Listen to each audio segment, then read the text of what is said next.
partners realize that we bring the professionalism to the office of the CFO, and we serve private equity very well.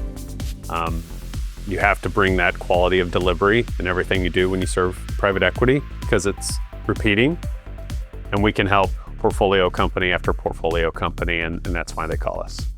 And I think one of the other differentiators for us is the people that we have here at Riveron. A fair amount of them have come from the industry. They've been in those positions. They've literally seen from the trenches what it's like to be there. And so they can adjust on their approach for that situation based on what they've seen, not just from an outsider's perspective. Yeah, I think private equity they've invested in operating partner teams focused on technology. We've seen over the past 6 months, head of AI being a position that operating partners have hired at a private equity, which is new. We haven't seen that. So obviously they see the value of enabling technology, not as an IT project or not as an infrastructure project, but they see if we get the right foundation in place with the technology, we can get the insights and the data that we need to drive effective change and value realization. I think the private equity, the PE buyer is getting more seasoned in evaluating what the implementation partner's offering is, and they've seen what good is, and like you said, it's been around for a decade or over a decade now. They've seen that the value that, hey, leveraging the NetSuite professional services team or the in-house technology implementation teams of these softwares isn't the answer. Mm-hmm. And I think that's where we're getting called in a lot too, is that the technology software sales reps are getting into the door, getting close to signature, but the PE sponsor is saying, hey, we want a Riveron to be in this room with us now to have a more detailed, thorough conversation because of everything that we offer on the back end that the NetSuite, OneStream, high radius rep isn't aware of.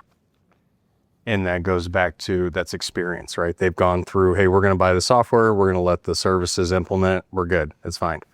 And then it doesn't work out. And they're like, wow, all this money, all this time we've invested, we have nothing to show for it. We can't just sign up for the software and walk away and expect that the portco is going to be in good hands. Yep. We've got to ensure that there's an implementation partner that's going to guide them through it and get us to the end result that we're looking for. Right.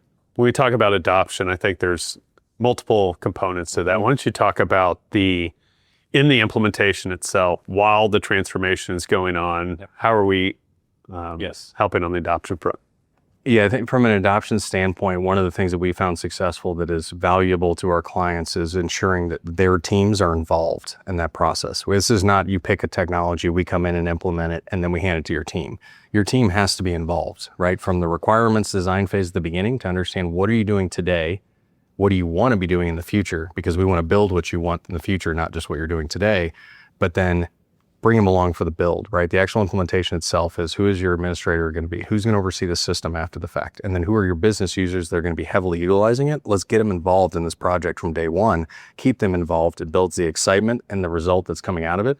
And it builds the buy-in from them right away. And now you have champions in-house at the company that are saying, guys, this is going to be helpful for us. We've seen what it's going to do. We know it's going to work for us. You guys should really get on board. Those are the most successful implementations we have. I think, and even after go live, we're staying involved with the client from adoption checkpoints, like monthly, how is it going? What training do you need? What help do you need? What's changing in the business that the technology needs to adjust? So not every company has what we call adoption ongoing support, right? Managed services, managed adoption. We always follow up, right? We're always there as that kind of post-go live support, and we're there when you need us. I think, and Tim, you can attest to this, companies assume that they have an individual in-house that's going to be able to take over this responsibility. Yeah. That individual knows right out of the gate they are not going to be able to take over this responsibility. And so they're reaching out to us regularly through the implementation, doing everything they can to feel like they're prepared for when that's handed off to them.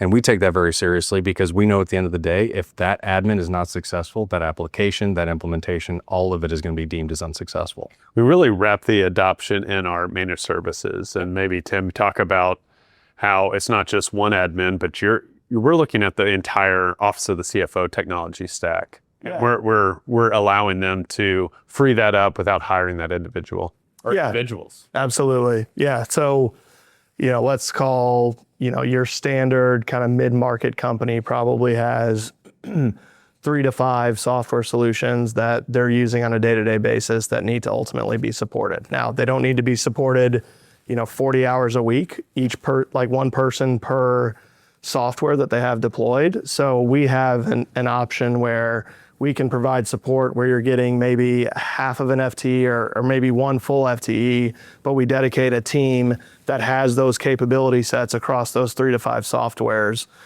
to where they're well supported across the board through their whole technology stack. So no longer do you have to go hire, 4 people that are full-time employees that, maybe one week they're going to be really busy because there's an upgrade, and then the next 3 weeks of the month, they don't really have much going on.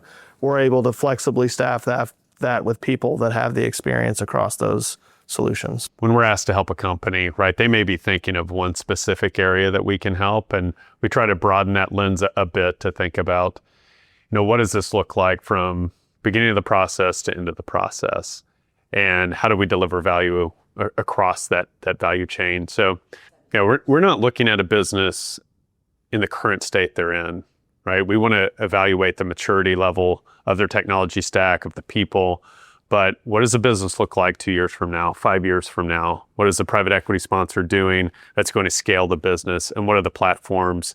And what's the enabling tech that needs to be there to support that growth?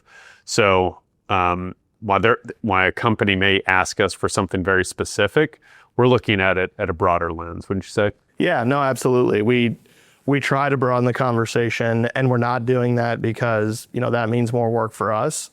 It's really, we want to understand not only the symptom that you're communicating to us, but we want to be able to walk it back to the root cause to say, okay, let's not just Band-Aid this problem that you think you have. It actually traces its way all the way back to here. If we fix this, that will persist throughout the process, the software stack, and be able to address really what's causing the issue. No one likes to do these big projects, right? It's not, I want to rip out my ERP and replace it, or, an enterprise reporting stack. I don't want to do that every year, but I want to spend the time getting it right the first time and then adopting it along the way, right? And it's an ongoing journey. Yep. Over the past few years, we've made several acquisitions that have really deepened our capabilities, not always doing something new, but it's allowed us to further the conversation. We've added global delivery, which has expanded our managed services offering so we can offer, follow the sun support and adoption. We've added cyber capabilities. We've deepened data and AI. We're going to continue to make those investments as we see to support the growth that we see in technology.